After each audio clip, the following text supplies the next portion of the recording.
le damos la bienvenida a ustedes todos aquí al Senat, que es un órgano de investigación y desarrollo del CONARE, pero que tiene una cátedra que se preocupa por este tipo de temas, cómo vincular la ciencia, la tecnología con el desarrollo nacional.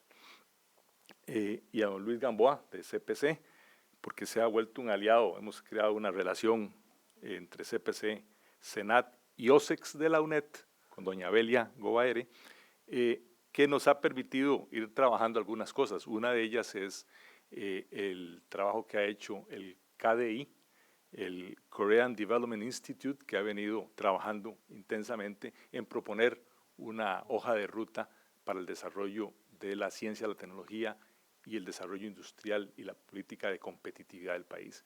Me parece que es un buen momento para integrar este tipo de cosas y oír la exposición que don José Manuel nos va a dar el día de hoy, y luego una mesa redonda donde los comentaristas muy brevemente tendremos la oportunidad de comentar dicha presentación y este resumen del libro. Muchas gracias a todos por acompañarnos hoy y esperamos que sea una mañana muy provechosa. Gracias.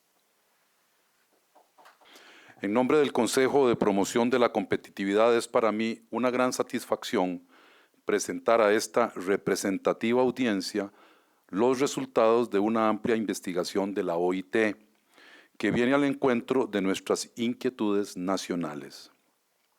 Ella marca un punto más de los muchos que se han venido acumulando para superar aquel viejo paradigma de los 80 que tenía demasiada confianza en el mercado y abogaba por un excesivo abandono de políticas públicas industriales. Si no lo hubiéramos notado ya, nos lo estarían aclarando hoy los autores de este estudio. Al impulso público estatal y no al del sector privado, se debieron más de lo que se reconoce los elementos que más definen nuestra moderna sociedad del conocimiento. Ese es el caso, nos contará don José Manuel, de la creación de Internet, GPS, energía eólica y solar y muchas otras tecnologías de nuestra vida moderna. Caen estas reflexiones en un momento propicio. Costa Rica llega un poco tarde a la antesala de un nuevo paradigma que integra el rol del Estado en la política productiva. Otras naciones del continente como Brasil, Chile, México y Uruguay, para mencionar solo algunos, tienen ya exitoso camino recorrido en la construcción con fuerza ejecutiva de una institucionalidad articuladora de la competitividad. Es ya de uso común que los países emergentes tengan estrategias nacionales de largo plazo fundadas en políticas industriales y consejos de competitividad integrados por el Estado y por el sector productivo. El futuro ya llegó. ¿Podrá Costa Rica encontrar ese norte? ¿Seremos capaces de una ruta similar a la de otros países latinoamericanos y asiáticos? ¿Qué obstáculos enfrentamos? ¿Por dónde comenzar? Lo primero es entender, y nada es más persuasivo que la realidad. La comprensión de nuestras verdades sin eufemismos distorsionantes ni maquillajes es la base de un necesario nuevo consenso nacional. Obviamente, los temas que se abordan no carecen de aspectos polémicos, pero deben ser abordados con un pragmatismo que sume, no que reste. En esto no puede haber ni vencedores ideológicos ni vencidos políticos. Nada más propicio entonces que la exposición de José Manuel Salazar Cirinach en los albores de una nueva administración que quiere aplanar su propia curva de aprendizaje. Comenzamos esta nueva página con optimismo.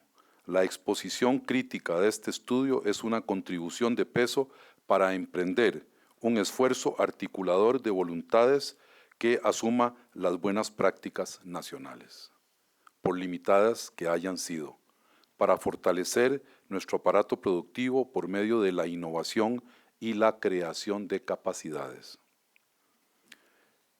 Hicimos Un esfuerzo especial para que el mensaje de esta investigación llegue a los oídos que tiene que llegar.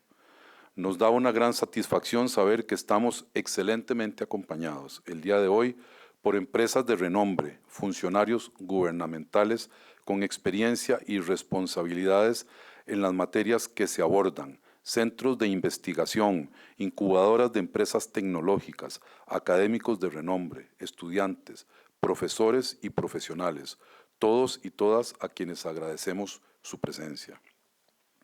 Hago voto para que sus voces se unan a las nuestras, haciendo eco a una de las más lúcidas investigaciones internacionales que abogan por políticas industriales para el crecimiento económico, la generación de empleo y el desarrollo humano.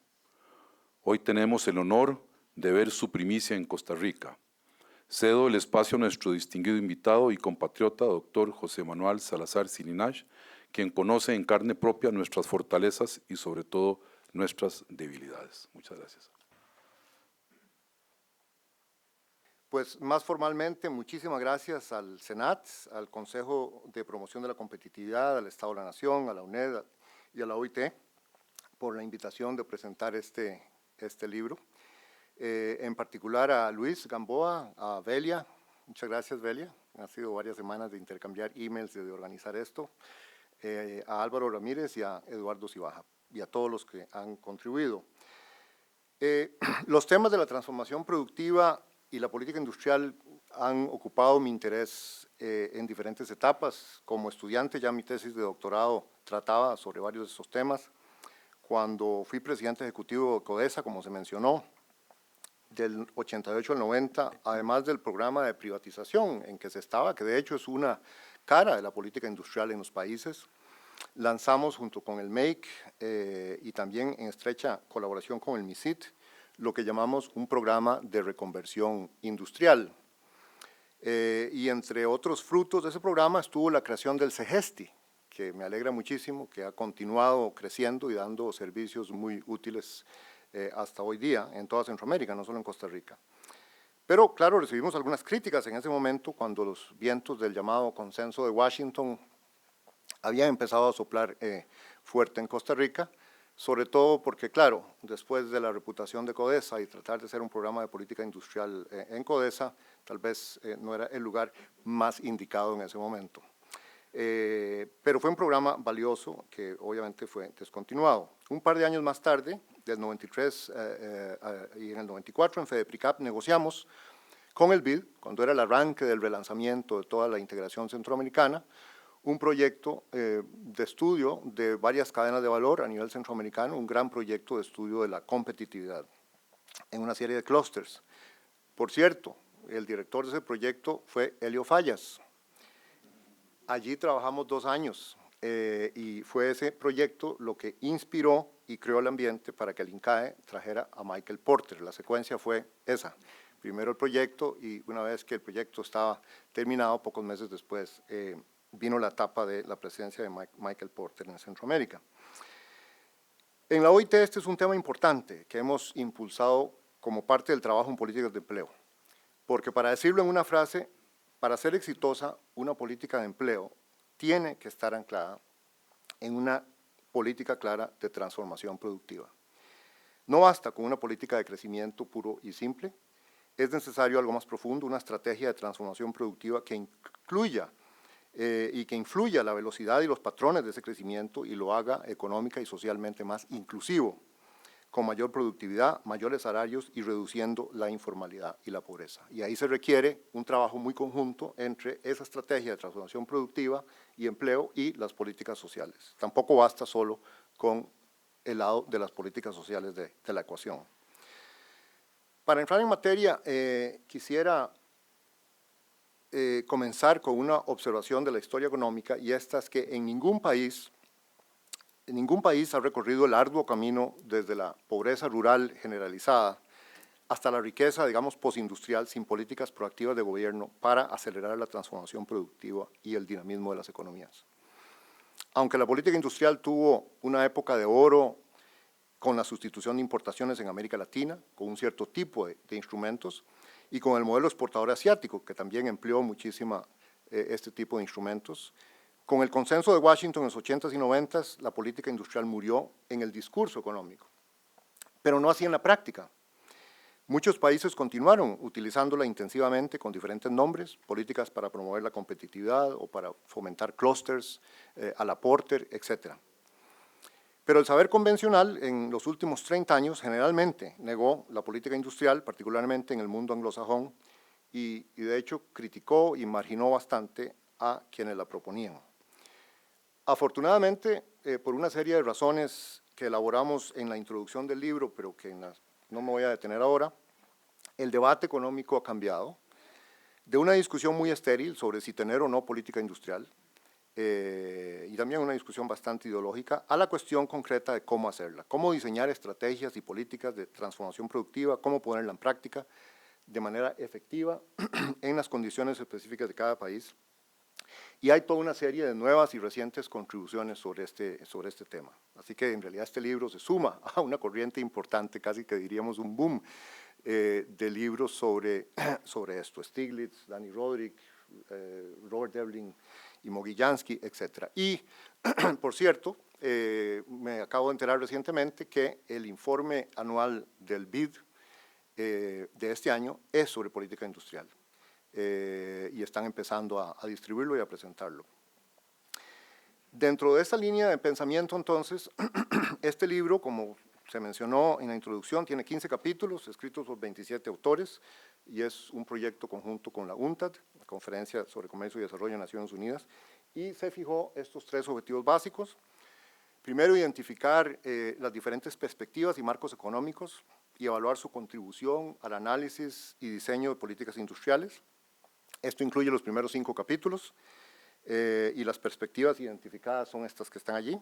Segundo, mostrar la importancia de un enfoque integrado hacia las políticas de transformación productiva. Y tercero, explorar un poco más explícitamente los enlaces entre las estrategias de desarrollo productiva y la creación de empleo.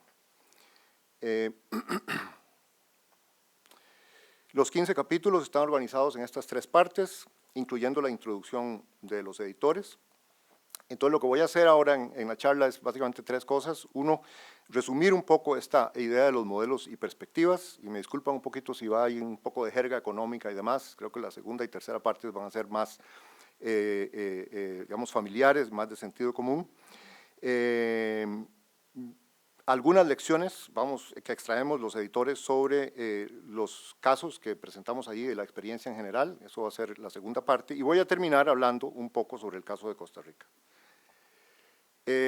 La primera perspectiva, entonces, es el estructuralismo, que creo que es bien conocido, por lo menos para economistas, que está sintetizado y analizado por José Antonio Ocampo. Según Ocampo, la perspectiva estructuralista parte de 3 postulados básicos.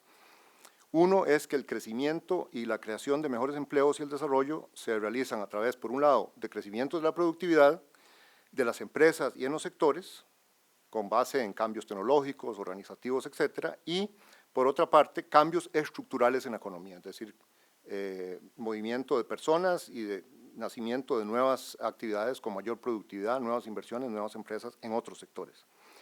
Y ahí hay toda una discusión, la atención de la estructura sectorial, que la estructura sectorial de la economía importa, que lo que se exporte importa y que ahí esa diversificación económica es algo que debe ser objeto de política económica.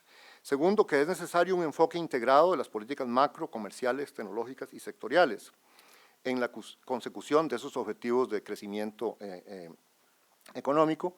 Y tercero, que lo que impulsa el crecimiento del ingreso no es tanto la especialización, sino la diversificación productiva. Hay una discusión un poquito económica, pero muy importante, que tiene que ver con la teoría de las ventajas comparativas.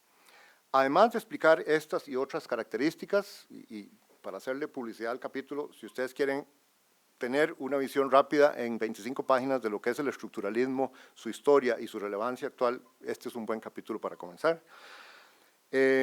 José Antonio sugiere un marco estructuralista actualizado para la industrialización y sostiene que los países necesitan estrategias de desarrollo productivo. Y por cierto, este término lo van a ver en el reporte del BID. Esto es el término que el BID usa, porque bueno, hay muchos nombres para estas cosas, como dije, y que esto incluye un papel proactivo para el gobierno. también explica que lo que llama la obsesión de la CEPAL con el mantenimiento de tipos de cambio competitivos como ingrediente esencial de estas estrategias de desarrollo productivo ha sido reivindicado por la investigación y la experiencia, porque una apreciación de los tipos de cambio reales es un desincentivo para las exportaciones y la industrialización. Y entonces aquí es donde empezamos a ver, ¿no?, las conexiones, que no se trata solo de hablar de la industria, la ciencia, la tecnología, pero las políticas macro tienen que ser coherentes con los temas de transformación productiva y las políticas comerciales. El estructuralismo recomienda también un paquete de políticas que en síntesis combina políticas macroeconómicas anticíclicas que mantengan alto nivel de demanda agregada en la economía, sobre todo cuando hay choques de reducción o recesión, como el episodio muy fuerte y reciente, con una estrategia proactiva de diversificación y priorizando al sector industrial, y hay toda una serie de razones, no voy a entrar en eso, por los cuales es importante la industrialización y el sector industrial como tal. Bueno, el segundo enfoque o metodología se llama identificación y facilitación del crecimiento, y esta fue propuesta por Justin Lin, que por cierto hoy tiene un artículo de una página entera en La Nación. Él fue economista jefe del Banco Mundial hasta hace poco más de un año y propone 6 pasos para identificar y seleccionar los sectores para la inversión y el apoyo del gobierno. Y lo que recomienda Lin es promover actividades con varias características, que hayan estado creciendo dinámicamente durante 20 años en economías de crecimiento rápido con dotaciones de factores similares y que tengan aproximadamente el doble del PIB per cápita. Eso es lo que llama economías comparables, es decir, el país se compara con esas economías y dice, bueno, ahí, en vez de compararse con Alemania o Finlandia, con este tipo de economías, y dentro de eso, dar prioridad a las actividades en las que las empresas nacionales ya hayan entrado de forma espontánea, es decir, no se trata de pronto decir, vamos a empezar a producir algo de lo cual no hay ninguna experiencia ni ninguna práctica acumulada en el país. La ventaja de esta metodología, según Lin, y esto él la propuso mientras fue economista jefe del Banco Mundial, y esto es una heterodoxia, de manera que él también tenía que tener cuidado cómo planteaba el tema y lo introducía en el banco. La ventaja es que es una forma de hacer política industrial, pero evitando las intervenciones que desafían las ventajas comparativas y más bien promoviendo intervenciones conformes con la ventaja comparativa. Por lo menos un poquito ese es el estribillo, digamos, sobre el que se plantea el esquema.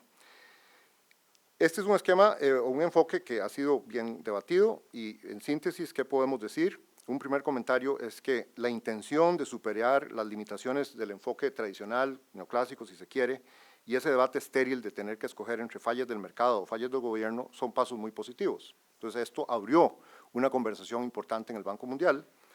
Este debate ha sido innecesariamente polarizado y de hecho uno podría decir que le ha hecho mucho daño a la política de desarrollo y a las políticas industriales en el pasado. Segundo, Lin está en lo correcto al decir que cuanto más se desvía una política industrial de las ventajas comparativas, más arriesgada se vuelve. Pero a la vez no reconoce que muchos países han tomado esos riesgos y lo han hecho con gran éxito. Y ahí, en esta, es donde está el meollo de la discusión entre economistas.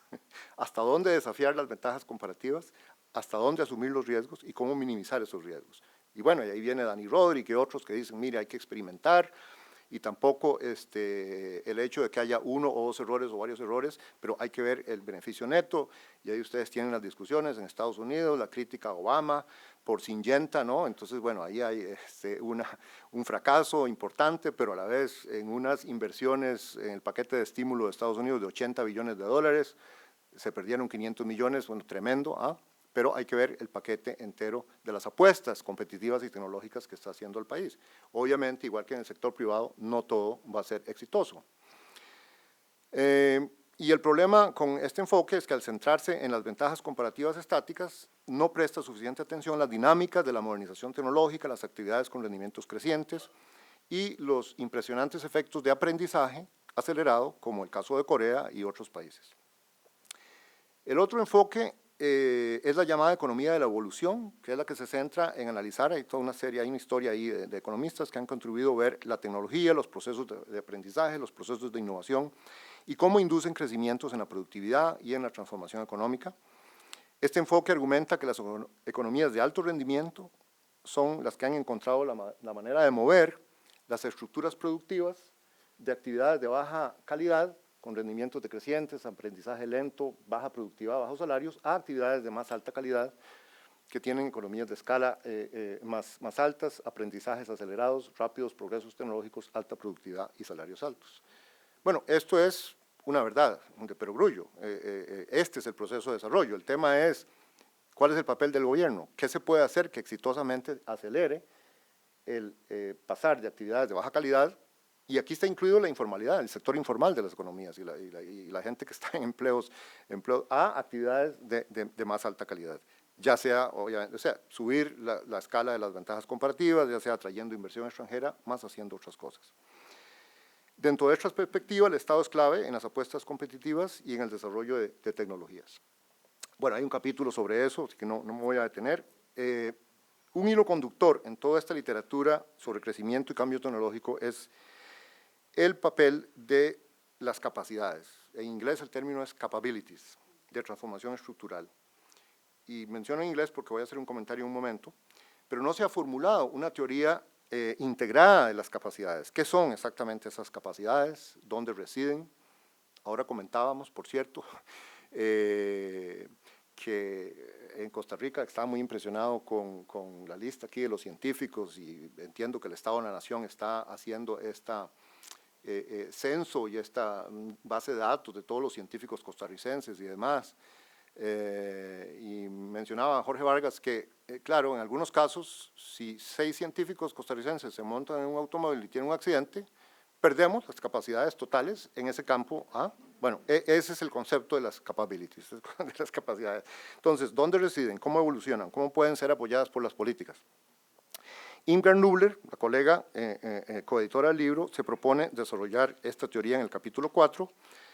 Su marco básico introduce una distinción entre las capacidades productivas que residen en la dotación de factores de producción, materiales, capital físico y humano, y lo que podría traducirse como las potencialidades productivas que existen en la esfera inmaterial, la esfera intangible de las estructuras de conocimiento de una sociedad. Y existen en varios ámbitos, en los individuos, en los ámbitos colectivos de las empresas, en organizaciones y en cadenas de valor. El tema de la traducción es porque en inglés estos términos de productive capacities y capabilities, para el español solo hay una palabra, creo que es capacities, así que, bueno, podemos traducirlo tal vez como potencialidades productivas. La idea es que son capacidades sociales, como digo, que existen en la esfera de lo intangible, son los conocimientos que tenemos todos, pero no solo como los tenemos individualmente, cómo están organizados socialmente, y cómo se traducen en incrementos de productividad en una empresa, en una organización, en una institución, en la efectividad de un organismo o institución pública, etc. Entonces, el concepto es muy importante, y aquí vamos otra vez al debate entre economistas, porque aclara que aún países que tienen una dotación de factores y ventajas comparativas similares pueden diferir mucho en sus potencialidades para desarrollarse y diversificarse en el espacio de productos y de tecnología a causa de esas capacidades sociales que no son capturadas por la idea esta de dotación de factores, que es donde está basada toda la teoría de la ventaja comparativa. Bueno, aquí entonces, si de alguna manera intuitiva, ¿no? Esta es el meollo de la discusión entre economistas, que tanto ruido y tantas páginas y tinta o parte de discos duros ha usado. Lo interesante de esta distinción es que se enfoca en la estructura de aprendizaje de una economía. Las capacidades sociales se acumulan a través del aprendizaje, a diferentes niveles y en diferentes lugares. Claro, un lugar clave de aprendizaje de una sociedad es el sistema de educación formal. El sistema productivo es otro gran arena de aprendizaje. Las redes sociales, las organizaciones, las instituciones públicas y privadas. El punto es que las sociedades deben tener estrategias de aprendizaje en todos estos ámbitos y que deben jalar en la misma dirección. Dentro de esta perspectiva, las políticas industriales son un componente muy importante de los procesos de aprendizaje y que pueden y deben crear oportunidades de aprendizaje en los trabajadores, en las empresas, las cadenas de valor, las organizaciones de apoyo a los sectores productivos. Pero vean qué interesante, porque con esta visión cambia la conversación sobre lo que es política industrial, cambia la conversación sobre lo que es política de transformación productiva. Cuando lo vemos como que hay un gran proceso, lo que Stiglitz llama la learning society, la sociedad que aprende, bueno, o sea, ya no, vemos cómo hace sentido verla de una manera así más integral. Y los capítulos de la segunda parte del libro utilizan este marco de capacidades para analizar retos de transformación productiva en 3 países, Costa Rica, República de Corea, muchas gracias, señor embajador, por estar acá, y la India. Quiero dedicar unos minutos dentro de este enfoque al vínculo entre la educación formal y cómo esta influye las opciones para la transformación productiva. Esto con base en investigaciones hechas también por Ingvar Nuller. Ingvar define una tipología de estructuras de logro educativo y analiza la relación entre esas estructuras y la diversificación que han logrado una serie de países. Y los 3 tipos de estructuras educativas, para simplificar, son una estructura de logro educativo con un medio fuerte. Estas son las que tienen proporciones elevadas de educación secundaria, medida por el número de estudiantes en secundaria como proporción de la cohorte correspondiente de esas edades. El resultado que se encuentra es que estas son las estructuras que ofrecen la gama más amplia de opciones para diversificar la industria y son comunes en varios países asiáticos exitosos. Una segunda estructura es la del logro educativo con un medio faltante o débil. Estas son las que tienen proporciones bajas de educación secundaria y altas en los niveles terciario y primario. Estas estructuras ofrecen opciones más limitadas para la industrialización. Los países con estas estructuras muestran algunos productos de tecnología a nivel medio y alto, pero sin una amplia base industrial. Incluso se puede pensar en el caso de la India. A pesar de todo el impresionante caso del desarrollo de la industria de software, con el 1.000.000 de empleos que ha creado en la India, en Bangalore, muy bien, porque la India invirtió muchísimo en los institutos de alta tecnología tradicionalmente, ¿no? Desde Nehru y demás, y entonces, bueno, eso se refleja ahora en esas capacidades impresionantes de los hindús ahí. Bueno, 1.000.000, 1.500.000 de empleos, muy bien, pero la fuerza de trabajo de la India son 650 millones de personas, ¿no? Entonces,